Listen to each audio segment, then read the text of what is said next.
time when we were happy. We were together, my mom, my dad, and me. Say cheese.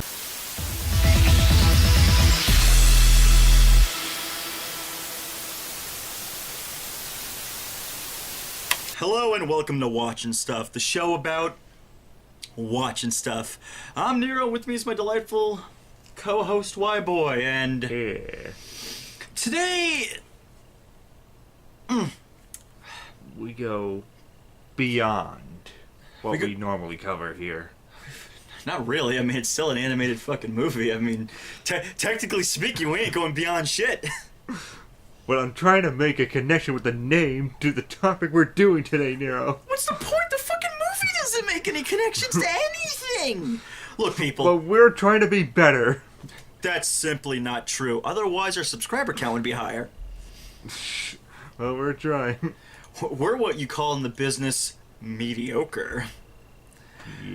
Yeah, today we're looking at Beyond Beyond, guys. It is a Swedish animated film, or it might be German, because it has a Swedish one and a Swedish title, German title, and it's directed by a Swedish animator. Yeah, it's got a Swedish voice acting cast, a Danish voice acting cast, and today's film we're doing the English dub. Hooray! Now, I have to bring this up right out of the gate, because I don't want to linger on it. Because I don't want us to forget bringing it up, but I'm bringing up the DVD covers for this. You know, they'll be on the screen. The dark-looking one. Yeah. That's what the movie actually is. Yep. The one exactly. the one that looks like a fucking Easter movie. That's what the U.S. released. Yeah. Newsflash: it does not look like that at all. It's not an Easter wonderland. There's no Easter eggs laying about. It's not a yellow brick road to a magical city. It's not even remote. Not even close. It's not even remotely close to that. It isn't. It's still the right title. It's still Beyond Beyond, but it doesn't have Easter eggs. It doesn't have golden castles. There's no fucking hot air balloon.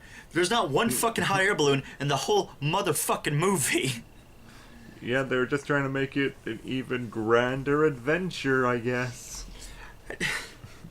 It actually looks better on the poster that says in 3D. Like, that looks like, you look at that, you're like, all the shit that you see in that poster, it's in the movie. The giant feathered bunny creature, the feathered king, he's in there. Giant tentacle monster destroying a boat, that's in there. Little feathered creatures dancing around, that's in there. The fucking hellish wasteland in the background, that's in there. You go to the other one, golden castles, nope. Yellow brick road, nope. Easter eggs, what the fuck? Yeah. This isn't an Easter movie. This isn't a holiday movie. Yeah, no, not at all. What the if it fuck? was, it would have been perfect for Easter coming up. But no, it's not. It has nothing to do with that at all. This and it's movie completely just false advertising. This movie has about as much to do with Easter as the fucking rabbit of Easter has to do with the return of Jesus fucking Christ. So yeah, I have to bring that up. The DVD cover is a fucking lie. Which, to be honest, the reason why Whyboy initially and I wanted to check this out is because we saw the American cover and we see that, you see that dove? You see that family-approved dove down there? That's what we call the Dove of Death. Yeah, we've been seeing that on a lot of these budget animated films. Why? Well, you review a shitload of shit animated movies. What movies had the Dove of Death? Was it that animal one you did? Animals United? That had the Dove of Death. Yeah. That one, and a few of them, and a few other ones have like 5 Dove of Death on them, in a special class of it. And a bunch of other ones in my collection have Doves of Death that I'll hopefully cover in the future. One of the ways we can easily spot a shitty direct-to-DVD animated film is the Dove of Death. It is almost a guarantee that movie's gonna be fucking horrible. Now, to be fair, Whyboy and I have found a few good ones. Very few and far between, and we might get to some of them. Maybe even on Watchin' Stuff, because some of them it's like, this was okay, so it's not going to be interesting for a review, but yeah, definitely. Ranting for like 20 to 30 minutes? Yeah, no. You could get a yuck out of that on Watchin' Stuff. Yeah, indeed. So that was the DVD cover, and then I gotta bring up the poster, like the official movie poster. It's up on screen. Yeah. They blatantly fucking ripped off Tales from Earthsea. Oh, it is. It is Tales of Earthsea. Oh. It's fucking Tales of Earthsea. Oh my god. Well, let's move on to the actual movie and Okay. actually tell our audience Fine. what the movie is about. Fine. Plot. The plot is about a young bunny named Johan, Yeah, no, I thought they pronounced it Jonah. but it's Johan. Is that not Johan? I guess it is, but they pronounced it Jonah. You heard it with me. Jonah. Okay, so Jonah Johan is a small young bunny. And one day his life is changed. It's all topsy-turvy. He moves into a cottage with his ma and his pa, and they love each other in the first 2 minutes. So you know that something's gonna fucking happen. So his mother gets like she gets like a wicked bad cough, and she what's that disease you called it while we were watching it? Like we put it in every Disney movie. Yeah, the plot disease. She got plotterosis. Yeah. You know, it's cirrhosis of the plot. Yeah. And one day, Jonah, or Johan, or whatever the fuck the kid's name is, gets up and he goes to talk to his dad as a big bird appears. And he comes down to his dad, and his mom's been whisked away. And just whisked away to the land of the Feather King. Yeah. Yeah, it land just of the sort of Feather King. happens. And so his dad's just sort of like freaking out, like, oh my god, I gotta get out of here with my son. Yeah, for some reason his dad's just like, oh shit, fucking Birdman on the loose, and not the cool Michael Keaton Birdman, just like a crazy Birdman, and not Harvey Birdman. You know, he's an attorney. If anything, he'd help me sue the Feathered Kingdom. No, like the dad grabs his kid and they book it on a boat, and they go and live out in the ocean on a boat. Yeah, for years and years afterward. Now, if any of you are confused, well, congratulations, because you're on the same journey as the two of us. Yeah, yes indeed. We're not even on the actual super plot version of this yet. No, as they're on the boat, and they're just living out their lives. Jonah is just finally thinking like, I need to go save my mom. I just need to go save her. And then he gets the chance to when a friend of the father's. Can I just say, the best part is that this little kid has hope that his mom is still out there, and he's writing letters to her, and his fucking dad just flat out says to his kid, she ain't getting those, and you're like, I was gonna use that bottle. You know she's not getting your letters, son. Yes, she is. I know she is. what the fuck? What kind of fucking parent shits on their child's hope like that? Well, thanks, Dad. Why don't you just burn my messages to her for me? You could go with all the other great animated dads. The dad from Book of Life and the dad from fucking Rock Dog. Yeah. But besides horrible fathers, So- we have Jonah meeting up with another horrible character. Bill, Yeah, Bill. who might be a dog. He doesn't look remotely like a dog, but I assumed he was a dog. No, he was a dog. He was sort of like that shaggy sort of dog, and basically friends with him. And it seems that the Feather King, friends. friends with the father, I think. Friends. Did we watch the same film here? Yes, of course, but I... Only call if you see him. And keep it quiet. The radio is no toy. But what if... I said no! Bill's a fucking asshole to the dad. Yeah, they were, but they're the only ones that are just talking amongst each other. There's some form of acquaintance. So at some point, the dad and Bill have a back and forth to give us some minor exposition, and the only thing you could really extrapolate from it is the Feathered King doesn't like water. Which, by the way, no context at fucking all what the Feathered King is. We know it's the thing that took Johan's mom. And we know it doesn't like water for some reason. And that's the only context we get. And then, after their little boat goes to crap, because, surprise, surprise, if you stay out at sea without any supplies, you tend to fucking run out after a while. Yeah. So, all of a sudden, the dad leaves. Great fucking parenting, by the way. You leave your fucking only kid alone on a boat. What if, like, a maelstrom hit? what actually happens that the kid just basically moves the boat away. How are you ever gonna find him again? Yeah, the kid gets a call from Bill, and Bill's like shitting his pants because the Feather King found him. So the kid jacks the boat and drives it to Bill, saving Bill, and then sabotaging the boat because he wants to talk to the Feather King, but he doesn't talk to the Feather King. And then the Feather King fucking leaves. And then Bill's just like, fuck you, here's a ticket the Feather King gave me. Good luck. But the boat's sinking, I'm gonna drown. Yeah, that sucks. Woo! Dives in a barrel and leaves. We're not joking. This is the fucking chain of events as this fucking movie occurs. Yeah, it's exactly it. And so Jonah confusing. sinks in the boat that Bill locked him in, basically, and is teleported to beyond, or wherever, or the land of the Feather King. Maybe he's beyond the mysterious beyond. Ooh. And so Like that piece of shit fucking movie from fucking what's it called, Land Before Time. Yeah. And so here we have Jonah with the rest of his adventure as he's traversing into this land, just trying to find his mom again. He travels to... No, he doesn't even travel to the land first. He travels to a shipping yard where he meets a frog who he has to give the ticket to. But his ticket isn't applicable. Yeah, because... So the frog's like, you can't come here. So then Johan just walks in with another person. So a good thing that crisis was fucking averted. Yeah, exactly. And then we meet up with the Feather King, played by Patrick Warburton.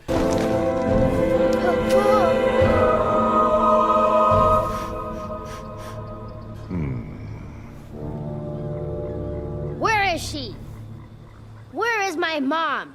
How would I know that? No joke. Legit the best fucking thing out of this whole movie. Patrick Warburton. Patrick, I know you're not going to watch this video in any way, shape, or form. I understand that, but I'm still going to give you a shout out.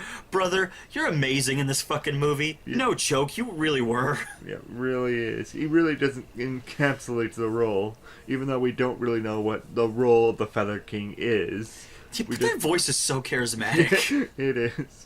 And so we have the Feather King, he just takes Jonah's like, hey, you're not supposed to be here. I'm going to take you to the god of this world, or whoever she is. It's not even God. He's like, listen, kid, I gotta go take you to Mora. Yeah. Who's Mora? Shut the fuck up. I'm gonna take you to Mora, okay? And then we go to a pond of some sort. It's Mora down below. Mora, I guess, is in it. We don't establish that till like third act. Yeah, basically, we do just see, like, bits of tentacles down there, just putting in all hentai jokes and all that. Yeah, because we're immature. So then, it's cool, like, this is a legit good scene, though. Like, Johan falls into the fucking water, and he sinks. And the Feather King reaches in and pulls him out, but because it's water, we get to see what water does, and it burns the Feather King. Yeah. Like, it dissolves him. And, like, shit, look at that! A visual cue. Ooh, that is interesting. But that's why does it do that? Movie. I can't fucking tell you. The movie didn't explain shit, man. Yeah, the visual cues are one thing, but you need an explanation for them. Did you see the fucking movie? It didn't explain shit. Yeah, no, it doesn't, and that's the biggest failing of this movie. It doesn't explain itself. It just sort of lays out all its ideas onto the floor, and it just expects the audience to really just understand its world, just right off the bat. I have expected the reason for that. Like, sometimes when a film will write a movie like this, it's because... Okay, prime example. People have told me the new Ghost in the Shell movie, it does the same thing. Like, it expects you to come in and be a person who is a fan of the anime and the manga to know the mythos, so they don't explain dick. Yeah. Like, you have to know it by default. We don't make it for a wide appeal audience. We just expect you to know. Yeah. You just have to know all the rules in the rule book before we even give it to you. Yeah, before you even open up the fucking board game. And I thought one of the reasons why Beyond Beyond did that was maybe, oh, you know what? Maybe it was like based on a folk legend or a children's book. And because we haven't seen or read it or know about the folklore, maybe it's... No, I think it's just an all-original property that might pull very loosely from folklore. Yeah, we both looked it up. I'm on the Wikipedia right now, and I don't see anything that says book adaptation or anything like that. So, yeah. So pretty much an all original property, with just sort of inspirations from other mythologies and such. And even then, the inspiration is, it's like basic, it really is. And we'll get into that a little bit after we just like go through it. So like, Jonah gets pulled out of the water by the Feather King. The Feather King says Mora has spoken, which She didn't say a single thing. Again, no fucking context. And he's like, now you have to get the fuck out of here. So they go and throw the kid back at the shipping dock. The kid finds one of his bottles, swims after it, finds his mom on an island. Well, that was easy. What the fuck, right? Yeah. And like, we keep, like, non-stop, we keep getting... Johan keeps asking questions, and no one explains anything. They just say, that's the way it is, or those are the rules. But, like, by the way, just saying those are the rules? Well, where the fuck are we that these rules are apparently important? It doesn't explain the rules to anything. I don't give a shit that there are rules. I just want to know why the rules are so fucking important. And why are we following them? Everyone just says, we need to keep the balance to everything. But the balance to what? What is this world? Who cares? Who cares? The kid spends time with his mom and all things copacetic and great. And I know it sounds like, why are they just going through the whole plot beat for beat? Because that's exactly how this fucking movie plays out. It's just going through beat for beat for beat, and just, in the end of the day, it doesn't really like connect emotionally with you. There are points where this movie just sort of stops, and characters talk back and forth so rapidly between each other, and I don't fully put that on the dubbing, because I bet in its native tongue, Swedish or Danish, it probably works better. But when you apply it with an English cast, it's too rapid. You took her. I saw you. Wait, what's going on here? You're not Bill. Where is he? He gave me his ticket. He what? Wait. No, that's not how it works. Unacceptable. Yeah, it's too rapid, and it just comes off as just almost robotic in how it's trying to exposit. Like, Sony said, who's Mora? It doesn't matter. I don't care. You don't care. I don't care. What the fuck is happening right now? I don't believe in Mora and all that sort of stuff. I don't believe in Mora. Like, oh. It's... So eventually, the kid reunites with Bill, who's dragged out. And for some reason, by the way, never established, Bill apparently doesn't want to be in this kingdom. I don't want to go. I'm not ready. Which leads us to believe the kingdom is terrible. Yeah, and we will reveal what the whole thing is towards the end of this video. But I want you to make a mental note of that like he talks about this place like it's horrible to be here. Yeah, exactly. And we do see some signs of the world being a little bit horrible. We see all the little bunnies in the house town.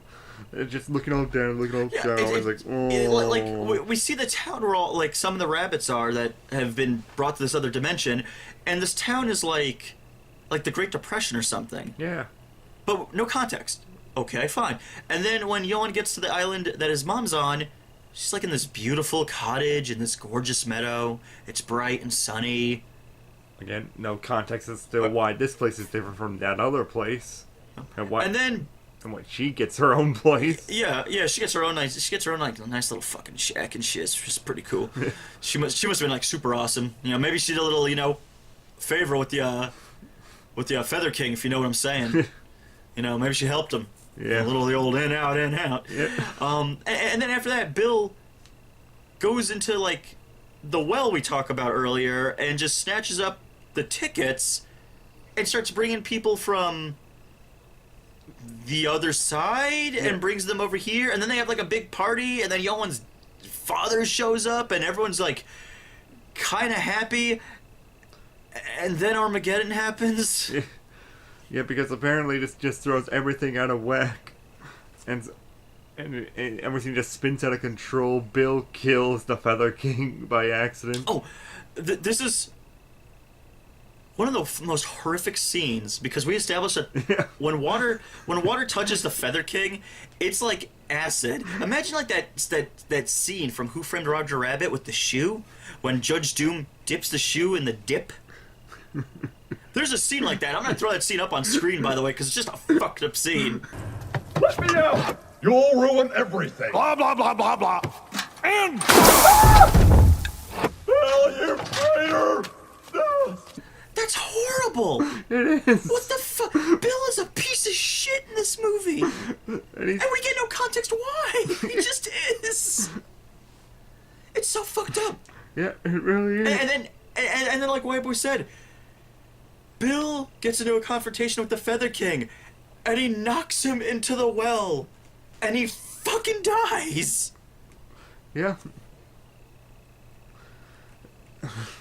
Like long and short of it, they stop Armageddon from happening, and the moral of the movie is like, sometimes you just have to let things go, which is a weird lesson because that shit was never set up as a fucking lesson to begin with. Yeah, really.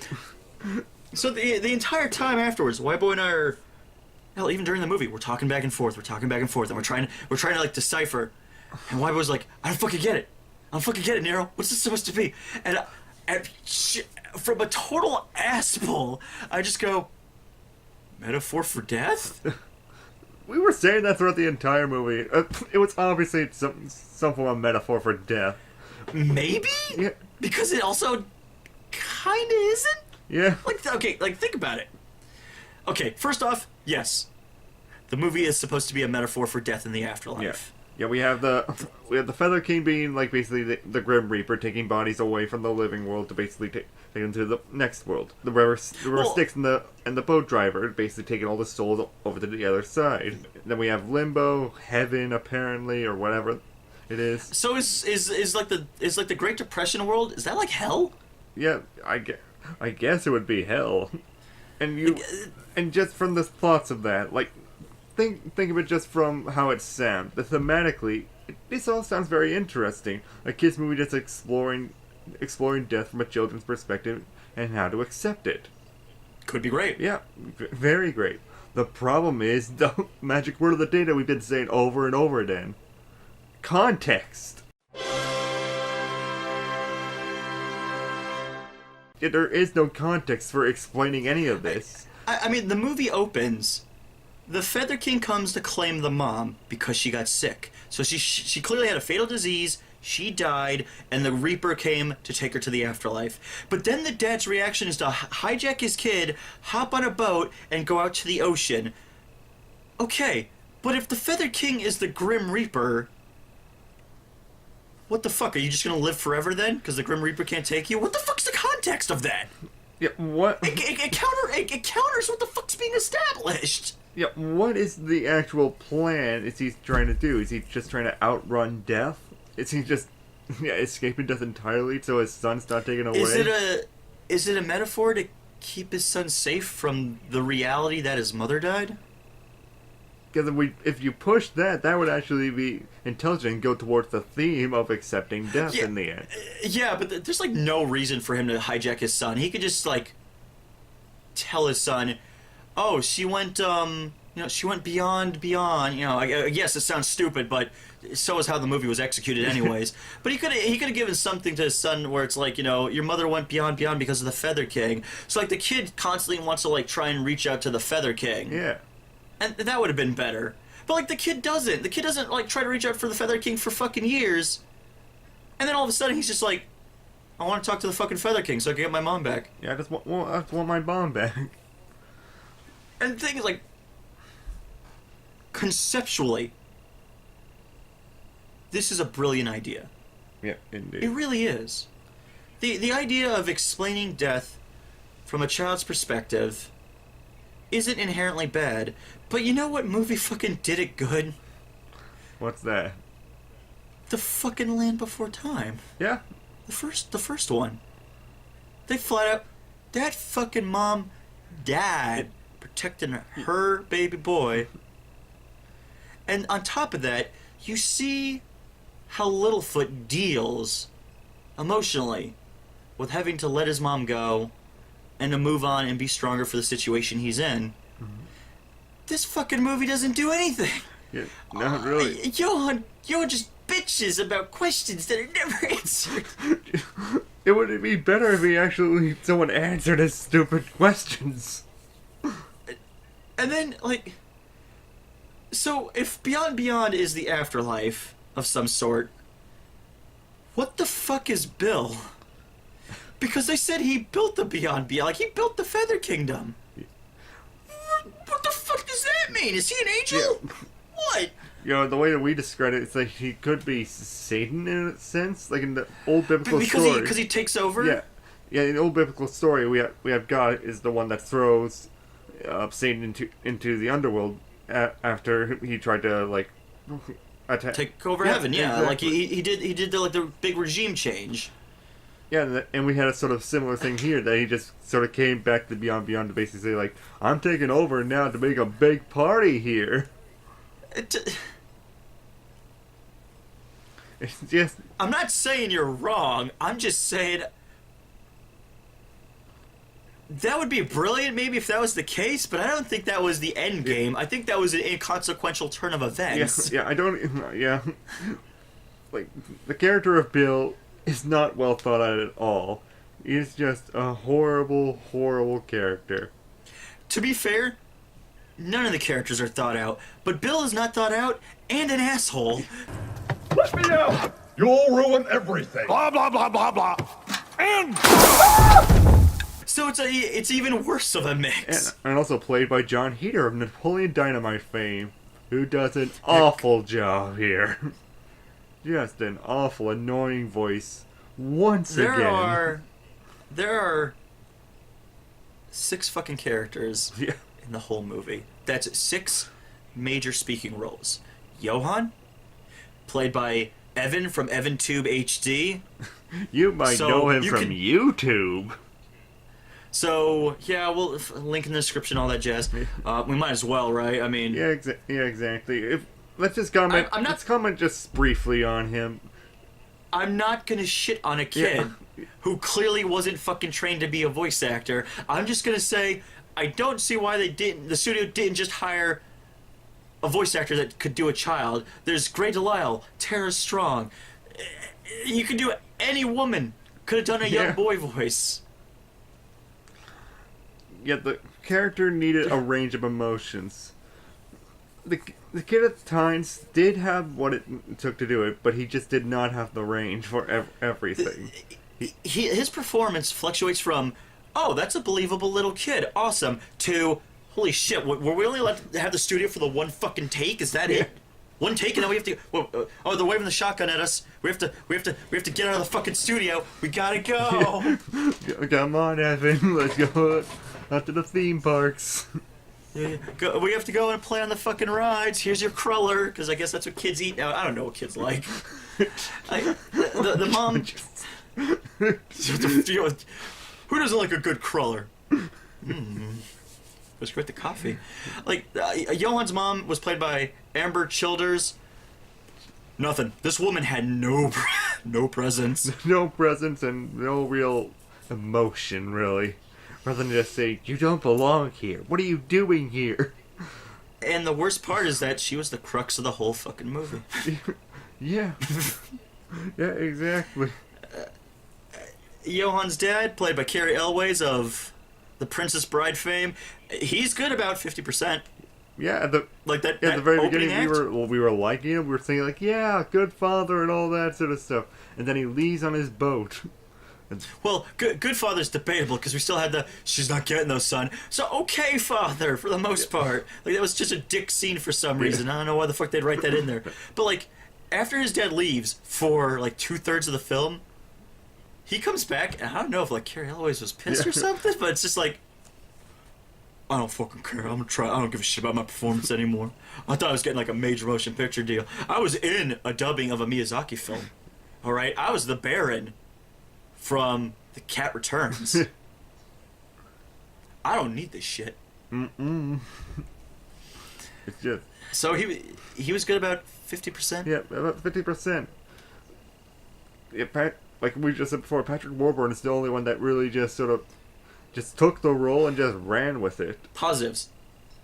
Yeah, the animation. The animation art style is very, very unique for it. There are points with it where we're just thinking like, wow, this is very good for an independent project. And then there's every other time. Like, fucking Johann comes out of the water. Ooh, he's all and he ain't dry. fucking wet. Was it because it's like afterlife water? Yeah. Again, I'm giving it too much credit. I'm pretty sure it's just because they were fucking cheap. Yeah, it was probably because of that.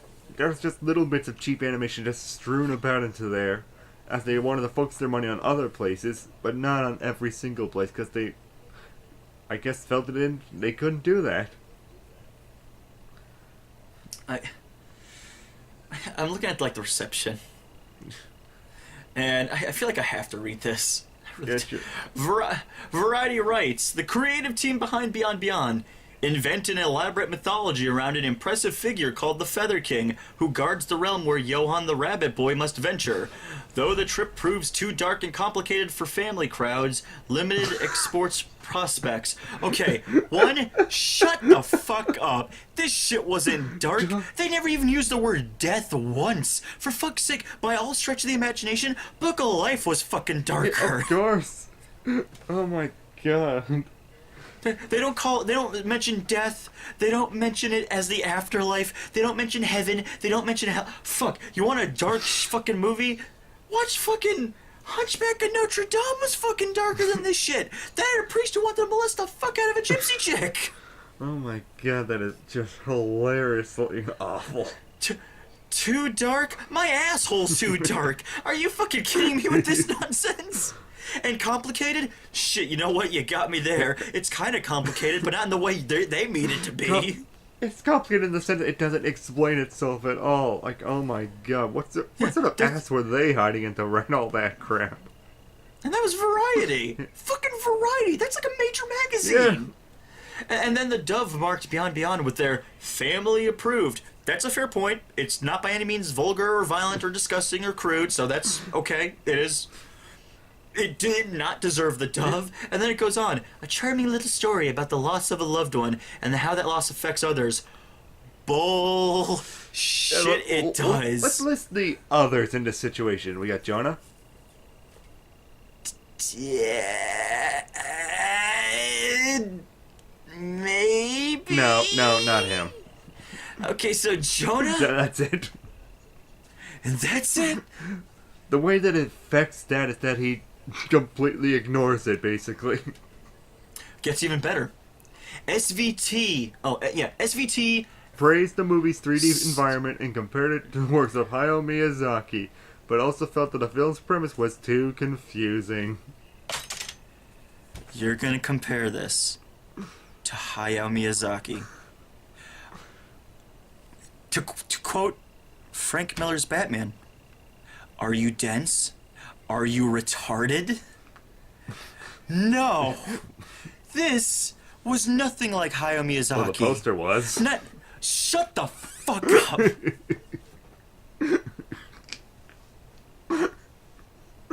He's not wrong. Yeah. He's not wrong. This is bullshit. Yeah, this is bullshit of the highest caliber. It's not dark. No.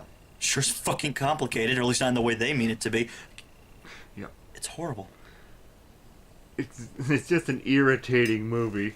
It has all the pieces there to really make something that's really thought-provoking. And just really could be something that could really make a kid think. It sucks because... But no, they don't really want to do for that in this English dub. They just... If I have to choose one word to describe it, frustrating. Yeah. Because, look, sometimes movies can be shit. Yeah. And that sucks. Sometimes a movie is so fucking inept that it fucking boggles the mind how it even happened. Yeah. This is a movie with so much potential fucking squandered. It's like watching a flower fucking die. It is. It could be so beautiful. And it withers and just dies before your fucking eyes. And Whyboy, I don't know who to blame it on. Maybe it's just the dubbing. Maybe the dubbing made it really shitty. Maybe in its native language, maybe it's actually really good. Maybe they took context out to make it as kid-friendly and, like, maybe in the original Swedish or Danish, maybe it flat out establishes she's fucking dead and the kid's mourning the loss of his mom and he needs to overcome it. But the English version fucking pussyfoots around it. Yeah, it is just too scared to really just step outside of that shell of just saying it's dead. And this kid is sad because she is dead. It's as simple as that. This could have been so brilliant. Yeah. This could have been such a good breakout movie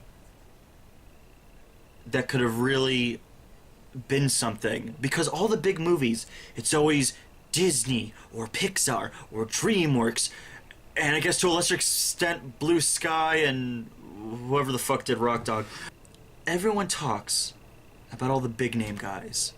And it would be nice, it would be so fucking nice if just like one fucking small film could come out and be just fucking good. Not even exceptional, but legitimately fucking good. Something with like a high recommendation. Yeah. And this had it. This wasn't like some shit like fucking The Real Story of fucking Puss in Boots or Animals United. This had so much potential to being good, and they fucked it up.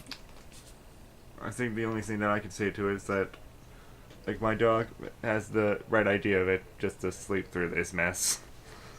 So what's the rating? I think the lowest one on our new list is, I'm giving it a fucking rock bottom. Yeah. Maybe we just explain it. Whatever. I'll give it a rock bottom too. I wouldn't really recommend this to anybody. Like, there's nothing to pull out to really enjoy it. It's rock bottom. Yeah. It hit rock bottom. At the very least, if you want to go see that, try to see a sub of one of the other voice casts. Shit, let us know if in Swedish or Danish it works. Yeah.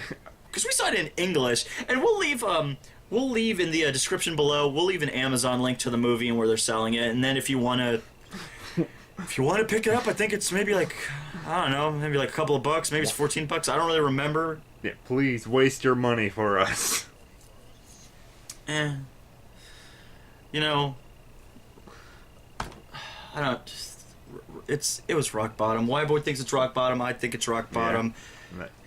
You could watch something else, but you know what? At least it's not Rock Dog. Actually, shit. You know what? I can't shit on Rock Dog. I liked Angus fucking Scattergood in that goddamn movie, so it still had one thing going for it. Actually, that's not fair. I actually like the Feather King in this too. Well, I don't think Rock Dog made you as frustrated and angry at it as this made us. No, that didn't. It is just fuck this movie. But that was just watching stuff, and that was a quite magnificent adventure in the quotation sense. Yeah, quotation sense. Yeah. And now, where to next, Nero, for us? Where to next in our journey through watching stuff? I think we have to go. Ouch. Didn't ruin the dramatic point of that take. We need to go beyond.